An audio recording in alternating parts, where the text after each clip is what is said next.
A comunidade deve ou não participar da vida escolar? Será que o desempenho dos alunos pode melhorar à medida em que a comunidade se integra à escola? O que é que você acha? Bom, aqui em Morro Branco, Beberibe, no Ceará, as opiniões estão divididas. Tem um grupo que acha que a comunidade deve participar mais ativamente da vida escolar. Agora, tem um outro grupo que é contrário a essa ideia. Para eles, a comunidade não tem nada que se misturar com a escola. Para resolver essa polêmica, o pessoal aqui da cidade, por sinal muito democrática, resolveu fazer um plebiscito. Eu acho que a gente não tem nada a ver com a escola, né? Já tem o secretário de educação, prefeito, essas coisas, diretora. A gente já paga impostos, já temos tão pouco tempo para a nossa vida diária, né? A escola que tome a providência dela do jeito que ela quiser. Eu acho que a comunidade deve ficar fora. A comunidade tem que participar da escola, porque a escola é comunidade. Comunidade sem escola não existe.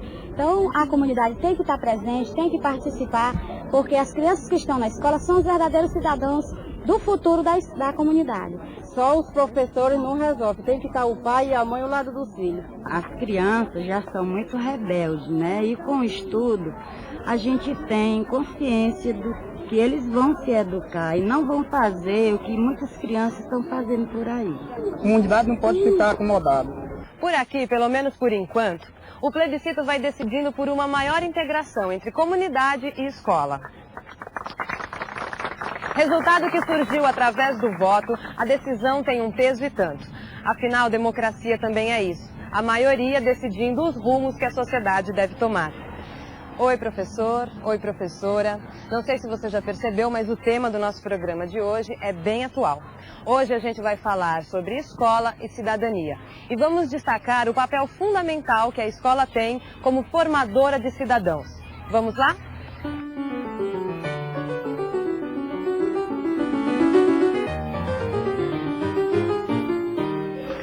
O teatro, porque o teatro é uma coisa muito importante da vida. Uma peça de teatro é como a gente se vestir interpretando uma pessoa, como Maria. Aí, se fosse fazer o papel de Maria, dava certo, porque a classe toda ia concordar, não era? Aí, eu queria que fizesse uma sala grande e partisse no meio. Aí, nós botávamos uma cortina e fazia o teatro por enquanto, né? Meu parquinho ia ser bonito, bem cheio de grama cortada bem baixa, porque é bom sempre ter. Aí a gente brincava na rodinha, no escorrega, que é o direito do aluno.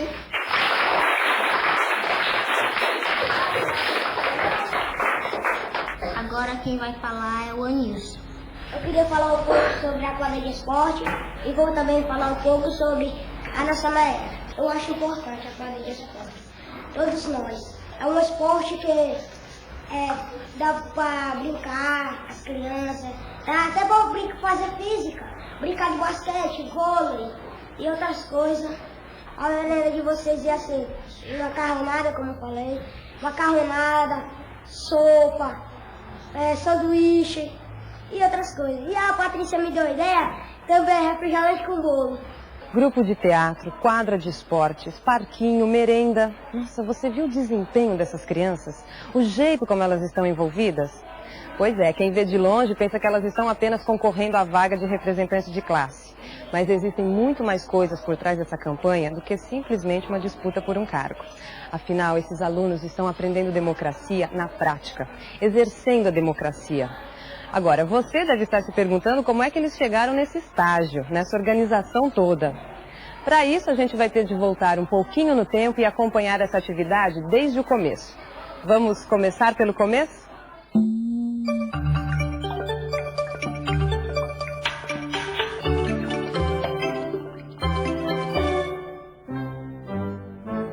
Essa é a dona Valdênia, ela é diretora dessa escola. Hoje ela tem um comunicado muito importante a fazer, por isso está indo pessoalmente a todas as salas. Boa tarde, turma. Olá, professora. Tudo bem, turma?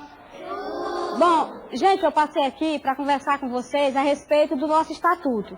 Nós precisamos reformular, tá certo? E de início, nós não pensamos em envolver os alunos, tá certo? Mas depois nós pensamos bem e chegamos à conclusão de que era necessário que vocês participassem. Afinal, o estatuto, ele vai garantir os direitos e os deveres dos alunos, certo? Só que é impossível nós colocarmos todos os alunos. Então, nós estamos pedindo que cada professora indique o seu representante, o representante da sua sala. Obrigada, viu, turma? Aquela notícia mexeu com a sala. Naquele momento, dava até para adivinhar o que se passava na cabeça daqueles alunos. Quem entre eles seria indicado pela professora para representar a sala?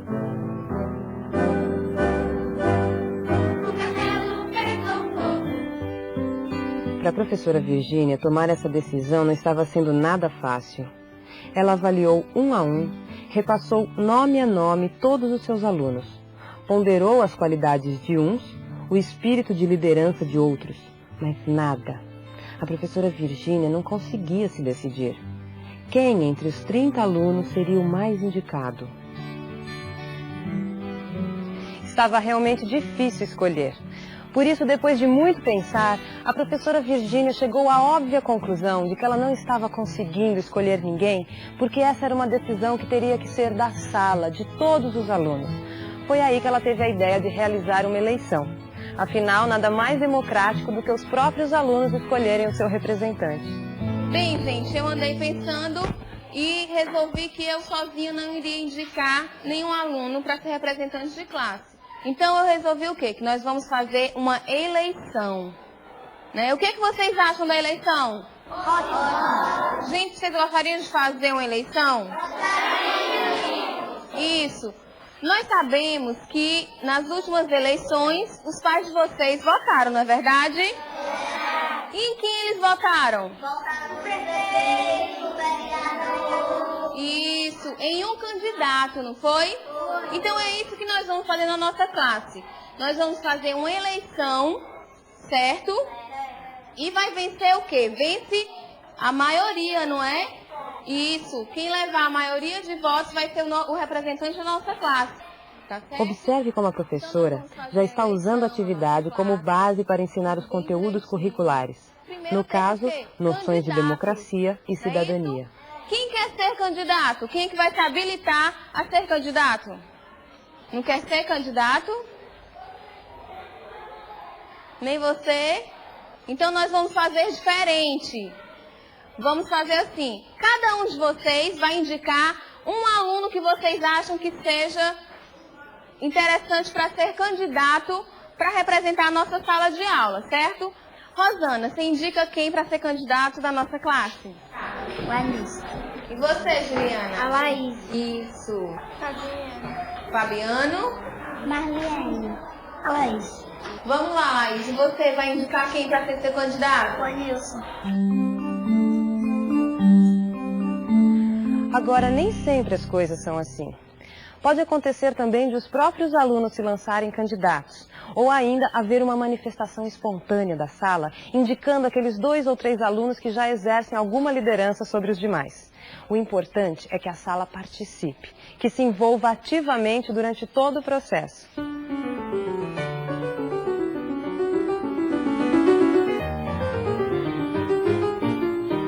Muito bem, gente. Nós já terminamos a nossa votação e escolhemos os candidatos. A maioria ficou com a Laís e o Anilson. Uma salva de palmas para o Anilson e para a Laís. Professora, nós já podemos votar? Não, calma, para que tanta pressa? Os candidatos precisam elaborar suas plataformas e divulgar suas ideias. Mas, professor, o que é uma plataforma? Bom, uma plataforma é o quê? A apresentação do que o candidato vai fazer se ele for eleito. Mas, professora, como é que nós vamos fazer essa plataforma? Vamos aqui no quadro que eu vou mostrar a vocês. Para ajudar os candidatos a elaborarem suas plataformas, a professora criou uma pauta. Ao responder às perguntas da pauta, os alunos vão fazer uma espécie de diagnóstico, um levantamento das condições da escola, localizando seus problemas, definindo algumas mudanças e propondo novas ideias. Os problemas que vocês vão citar, o que fazer com relação ao problema e, por último, as ideias novas. Problemas. O que vocês acham? Falta de dinheiro. Os alunos estão levando a sério a campanha, tanto que a candidata Laís já está com a sua plataforma quase pronta. O que vocês acham de um grupo de teatro? Muito importante.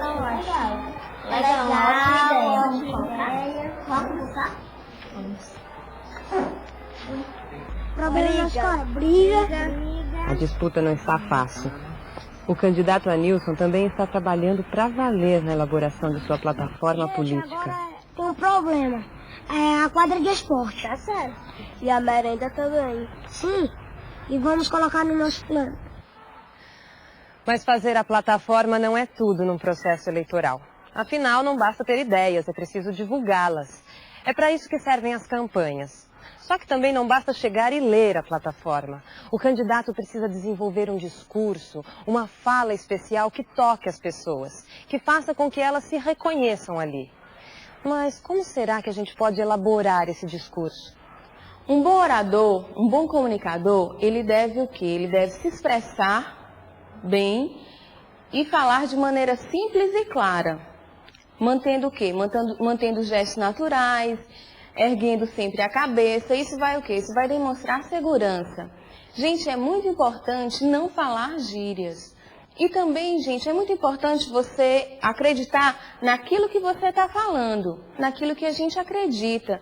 E principalmente, você conhecer os assuntos que serão abordados.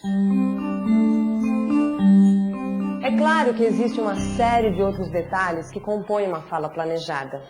Só que se a gente for abordar todos eles aqui, essa eleição não vai sair nunca. Mas não se preocupe, se você quiser saber algo mais sobre este assunto, é só consultar o Guia de Estudos de Códigos e Linguagem da Unidade 7, que também fala deste assunto.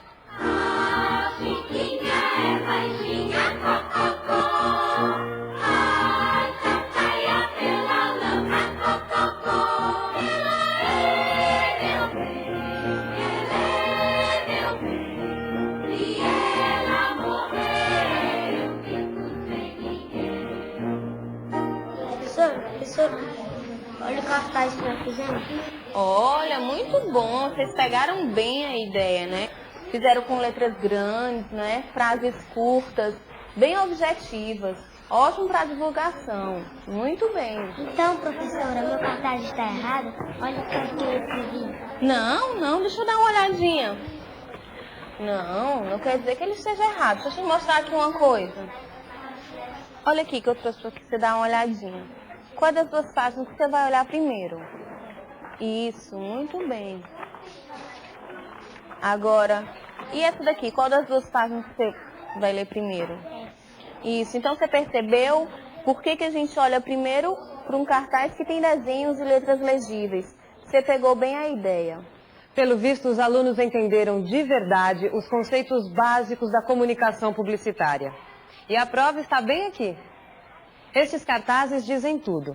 São simples, diretos, atraentes e não deixam dúvidas a respeito das mensagens que pretendem passar.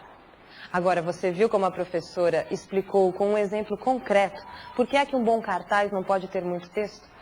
Sem censurar a aluna que encheu seu cartaz com palavras minúsculas, ela conseguiu fazer com que a própria aluna percebesse que o seu cartaz estava confuso. Ponto para a professora.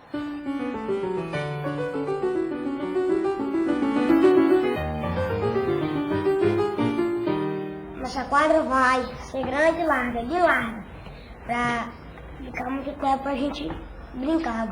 Agora eu vou pedir mais uma coisa, eu quero que vocês votem em mim.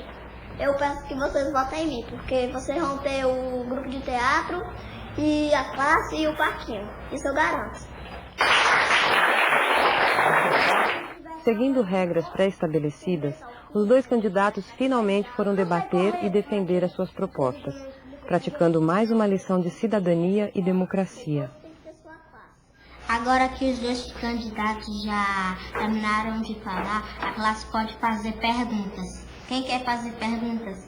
Laís, eu vou perguntar, o teatro é só para menino ou para menino também? Para menino e para menino, tanto faz, porque a gente vai fazer muitos personagens. Sempre o menino vai ter que precisar do menino para fazer papel.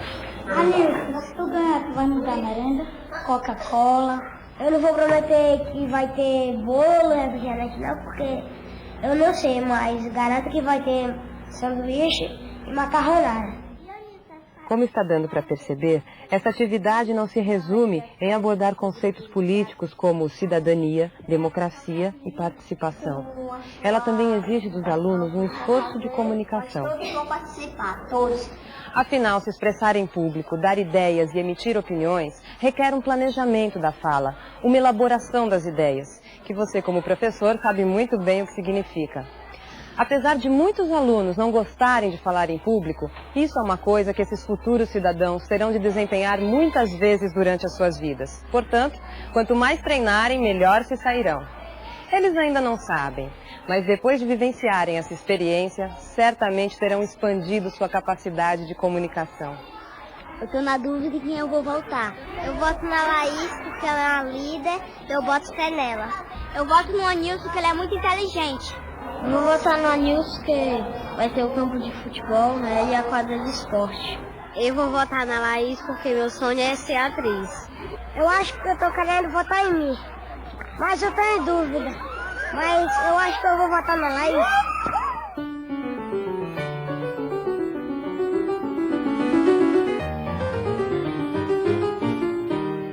À primeira vista, muita gente pode pensar que essa atividade deixa muitos alunos de fora, já que apenas 2 estão concorrendo. Só que as coisas não são bem assim.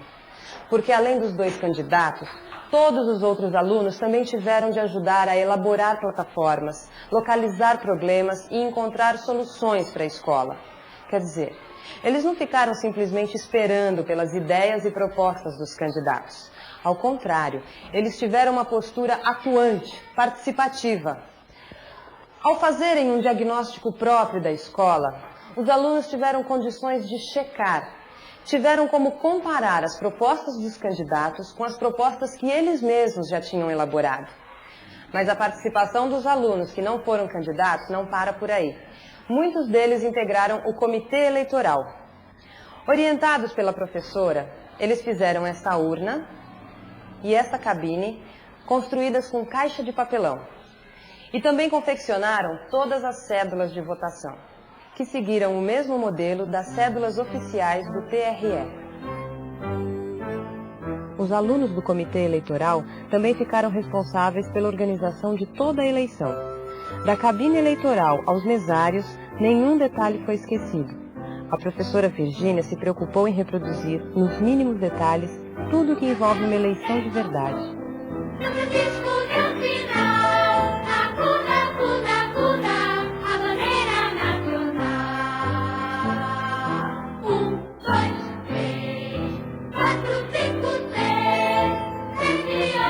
Professora, votação encerrada, todos já votaram. Ok, gente. Agora falta só mais um passo. A contagem dos votos, a apuração. O voto é do Anilson. O voto é da Laís. O voto é do Anilson. O voto é do Anilson. O voto é do Anilson. O voto é do Anilson. O voto é da Laís. O voto é do Anilson. O voto é do Anilson. O voto é da Laís. O voto é do Anilson. Bom, gente, chegamos ao final da nossa votação. Nós tivemos 10 votos para a Laís e 20 votos para o Anilson. Ganhou a nossa votação o Anilson.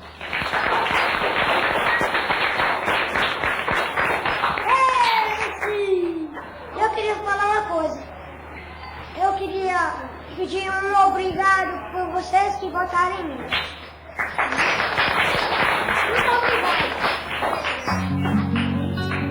Eu queria pedir os parabéns para o Anilson, que ele trabalhou e conseguiu.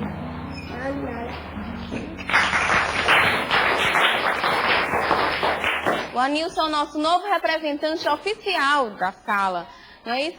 Mas não foi só o Anilson que ganhou com isso, né? Com essa eleição, todos nós saímos ganhando, não é isso? E principalmente com a postura de cidadania que a Laís nos mostrou. Ela teve a postura de se levantar e de cumprimentar o Anilson. Beijou, abraçou, ficou até emocionada, não é isso? E também ela mostrou o quê? Ela mostrou o espírito democrático, cumprimentando o vencedor. Então, uma salva de palmas para todos nós, que todos nós saímos ganhando.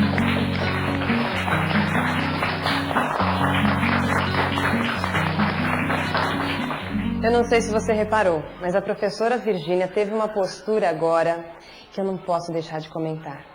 Você viu a maneira como ela elogiou o candidato perdedor? O cuidado que ela teve em lidar com essa situação? Bom, eu não sei o que você achou, mas para mim esse é um detalhe que vale a pena ver de novo. Com essa eleição, todos nós saímos ganhando, não é isso? E principalmente com a postura de cidadania que a Laís nos mostrou. Ela teve a postura de se levantar e de cumprimentar o Anilson. Beijou, abraçou, ficou até emocionada, não é isso? E também ela mostrou o quê? Ela mostrou o espírito democrático, cumprimentando o vencedor. Depois dessa, até eu ficaria com a bola cheia, porque a professora tirou o peso na questão de ganhar ou perder e acentuou o aspecto participativo da eleição. Porque no jogo democrático, o que importa não é ganhar ou perder. O importante é participar, vivenciar, decidir. Mas você não está pensando que essa atividade para por aqui, não é? Nada disso. Uma eleição é uma atividade tão abrangente que até conteúdos de matemática a gente pode explorar. E aí? Vamos olhar essa eleição por outro ângulo?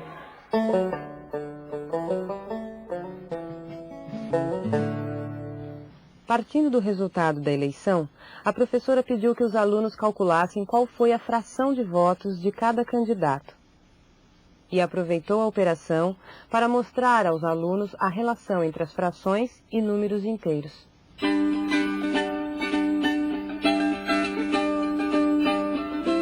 Na primeira etapa da atividade, a professora pediu aos seus alunos que indicassem candidatos para concorrerem às eleições. Na segunda etapa, os alunos aprenderam como elaborar plataformas políticas e produzir cartazes publicitários. Em seguida, os candidatos debateram suas ideias diante da sala. Na última etapa da atividade, os alunos votaram e elegeram o seu representante.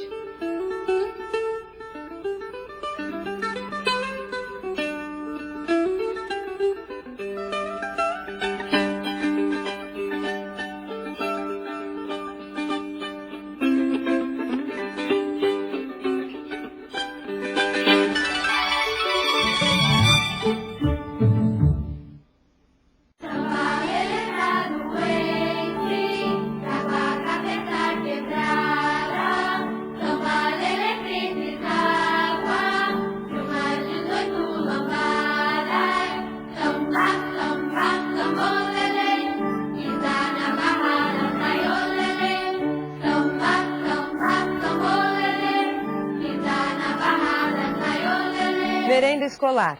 Como você deve se lembrar, esse foi um dos pontos levantados pelos alunos nas suas plataformas políticas. Geralmente, para as crianças, comida tem mais a ver com prazer e com sabor do que com nutrição.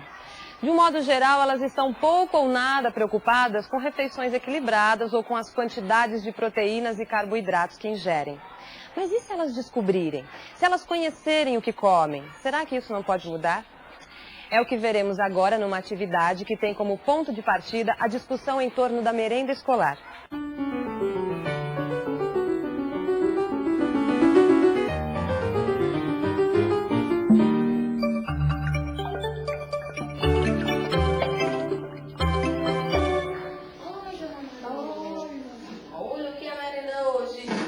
Quando decidiu analisar e discutir com seus alunos a qualidade da merenda, a professora não teve dúvidas. Procurou a merendeira e discutiu o tipo de comida que as crianças vinham comendo. É um alimento riquíssimo, né? Nas proteínas que tem o feijão. Na sequência, a professora analisou os cardápios e listou os componentes nutricionais de cada prato, utilizando para isso a tabela com a composição básica de alguns alimentos que você encontra na unidade 7 do Guia de Estudos de Vida e Natureza.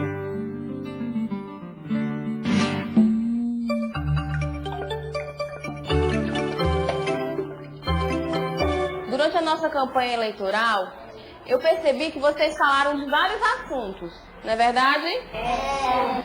Mas também vocês falaram muito da parte da merenda, né? O que vocês acham que poderia mudar na nossa merenda? Eu queria que tivesse pudim, pizza, torta, salada. E você, Murilo? Refrigerante. Refrigerante?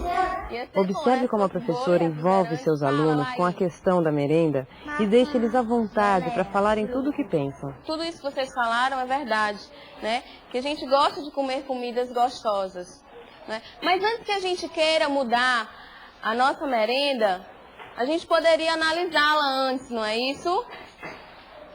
Porque como nós estudamos em ciências, que a principal função dos alimentos é o quê? É formar as estruturas das células e suprir as nossas necessidades calóricas, né? Será que o nosso cardápio está conseguindo fazer isso? Agora eu vou distribuir para vocês umas tabelas, que aí vocês vão perceber melhor o que eu estou falando. Como você está vendo, a ideia da professora é fazer com que os alunos analisem e descubram a qualidade da comida que comem.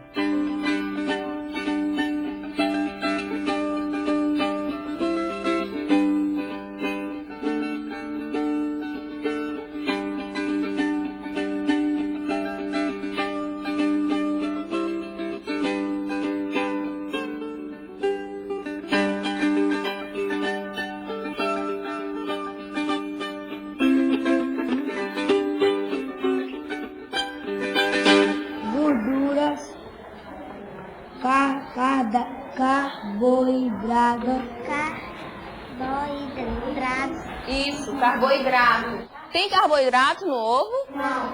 Isso, muito bem. Só proteínas e gorduras, né? Como vocês podem perceber, a merenda que a gente come supre nossas necessidades calóricas, não é isso? Ou seja, do ponto de vista nutricional, a nossa merenda está excelente. Mas isso não quer dizer que a gente não possa dar uma mudadinha, não é verdade? Eu andei conversando com a merendeira e sugeri a ela que a gente fizesse um bolo de chocolate.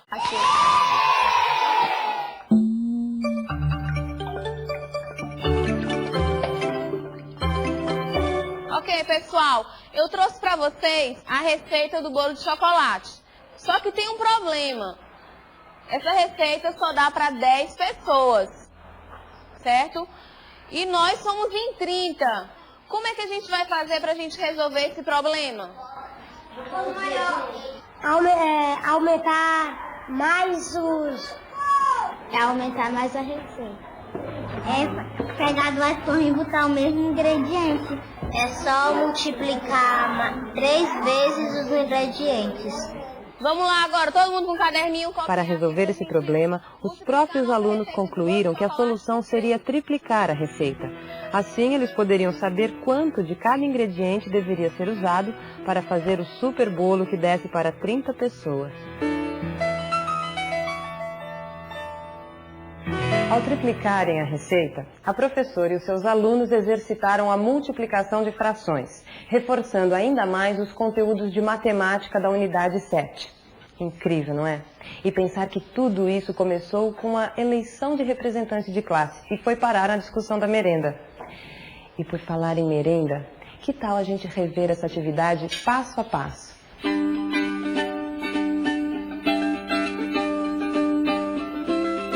Faça uma avaliação da merenda escolar e analise o cardápio. Depois, peça para os seus alunos analisarem o cardápio e discuta o valor nutricional dos alimentos com eles. E para terminar a atividade, peça aos seus alunos para triplicarem uma receita de bolo, trabalhando assim com multiplicação de frações.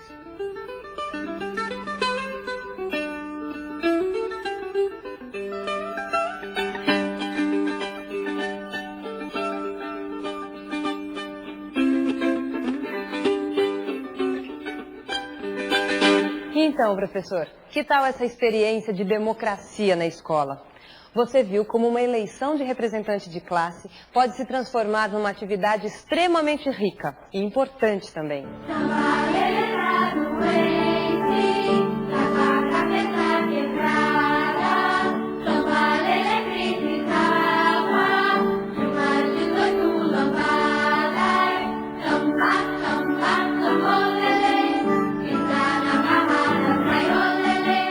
O processo democrático e o exercício da cidadania são fundamentais para que todos tenham acesso aos direitos sociais, como a educação, por exemplo. E na sala de aula, podemos ensinar aos nossos futuros cidadãos como praticar a democracia.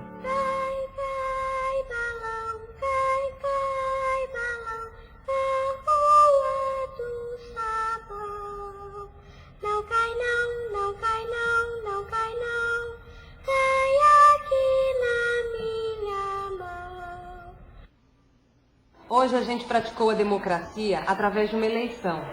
Mas nós sabemos que democracia e cidadania não se resumem apenas ao voto. É muito mais do que isso. Democracia tem a ver com participação, com atuação. Por isso, professor, não restringe o seu trabalho somente à sala de aula, não é, Virginia? Isso, a nossa atuação deve ser firme, tanto na nossa escola como em toda a rede escolar. Assim a gente exerce a nossa cidadania. Vamos ajudar a formar futuros cidadãos. Bom, nós já fizemos a nossa parte, agora eu passo a bola para vocês. Na conta da viola, tudo